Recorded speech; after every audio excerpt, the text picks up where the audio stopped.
រៀបសួរបងប្អូនទាំងអស់គ្នាអាហ្នឹងគឺខ្ញុំអាំងត្រីឆ្លូញណាព្រឹកឡើងគឺខ្ញុំអាំងត្រីឆ្លូញឲ្យកូនហើយនឹងគ្រូសាខ្ញុំគាត់មកលេងម្ល៉េះហើយទៅខ្ញុំអាំងត្រីឆ្លូញទៅគាត់ហូបជាមួយអំពិលបុកឬក៏ជ្រក់ខ្ញុំអញ្ចឹងណាបងប្អូនហើយពេលថ្ងៃបន្តិចខ្ញុំក៏ទៅផ្សារដើម្បីទិញបន្លែកកូរយកមកស្លទៅព្រោះអីមានត្រីអាំងនៅសល់ហើយខ្ញុំក៏ស្លកកូរឲ្យគាត់ហូបមកទៅបងប្អូន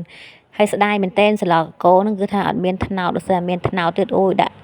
ស្លកកូរពេលដែលបងប្អូនដាក់ថ្នោតហើយនឹងមួយម៉ាត់ដីអូខ្លាំងណាស់បងប្អូនខ្ញុំធ្លាប់ស្ល2 3ដងប៉ុន្តែខែហ្នឹងអត់មានថ្នោតទេឧស្សាហ៍មានថ្នោតដាក់អូឆ្ងាញ់ខ្លាំងណាស់ប្តីខ្ញុំក៏ចូលចិត្តណាហើយឥឡូវខ្ញុំបត់ស្លឹកម្រុំហើយខ្ញុំបានលាងទឹក3 4ទឹកហើយឥឡូវខ្ញុំរៀបចំស្លហើយបងប្អូនសម្រាប់គ្រឿងគឺគ្រឿងមានស្រាប់ហើយខ្ញុំកូរប្រហុកឲ្យឡើងឈ្ងុយបន្ទាប់ពីប្រហុកឈ្ងុយហើយខ្ញុំក៏បានដាក់គ្រឿងខ្ញុំក៏ឡុកទុកយូរឲ្យបងប្អូនបានទិញគេទេហើយគ្រឿងរបស់ខ្ញុំគឺខ្ញុំដាក់តែបន្តិចដើម្បីទុកស្លខាងណាលេទៅមកស្លអញ្ចឹងណាបន្ទាប់ពីគ្រឿងឈ្ងុយខ្ញុំក៏បានដាក់សាច់ជ្រូកហ្នឹងគឺសាច់ស្មើមុខបងប្អូនអត់បានទិញសាច់3ជាន់ទេដាក់ខាងណាឲ្យតែមានជាតិសាច់ទេបន្ទាប់មកគឺខ្ញុំបានដាក់ប៊ីចេងតិចព្រោះអីប្រហុករៀងប្រៃខ្ញុំដាក់ឲ្យរៀងមានជាតិបន្ទាប់មកខ្ញុំរំងាស់ទុកឲ្យវាចូលជាតិគ្នាសិនមកយើងដាក់ចាំថែមថយជាមួយពេលដែលយើងដាក់គ្រឿងបន្ទាប់មកខ្ញុំក៏បានដាក់បន្លែឆាដាក់បន្លែកកូរយើងកូរ2 3ត្រឡប់មកហើយខ្ញុំគ្របទុកនិយាយរួមគ្របទុកតែមើលបន្លែយើងឆ្អិនណាបងប្អូនពេលដែលឆ្អិនខ្ញុំក៏បានបើកគ្របមើលទៅគឺថាបន្លែទន់ល្អហើយខ្ញុំក៏បានដាក់ទឹកដើម្បីរងាស់មើលតែបន្លែទុកបន្លែឲ្យរៀងឆ្អិនល្អបងប្អូនហើយខ្ញុំក៏បានកូរមកបន្ទាប់មកខ្ញុំក៏បានភ្លក់សិនថាតើស្ទើគ្រឿងអីខ្លះហើយគ្រឿងខ្ញុំដាក់ហ្នឹងមានប៊ីចេងបន្តិចម្សៅរ៉ូឌីហើយខ្ញុំលួចស្ករតិចដែរខ្ញុំបានដាក់ស្ករច្រើនទេបងប្អូនព្រោះខ្ញុំកាត់បន្ថយផ្អែម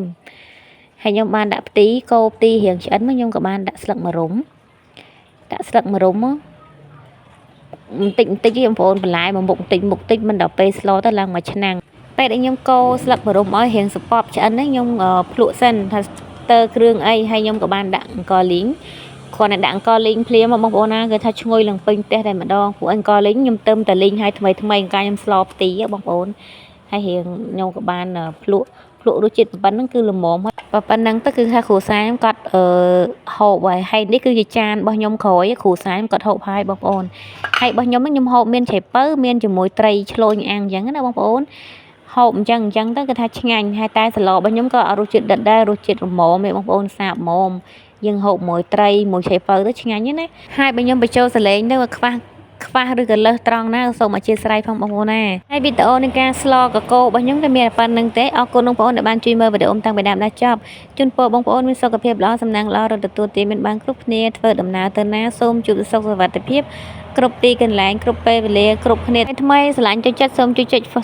Subscribe Channel ខ្ញុំម្នាក់មួយ Follow Page និងជួយ Follow Account TikTok ខ្ញុំម្នាក់មួយផងរៀបលាជួបគ្នានៅវីដេអូក្រោយ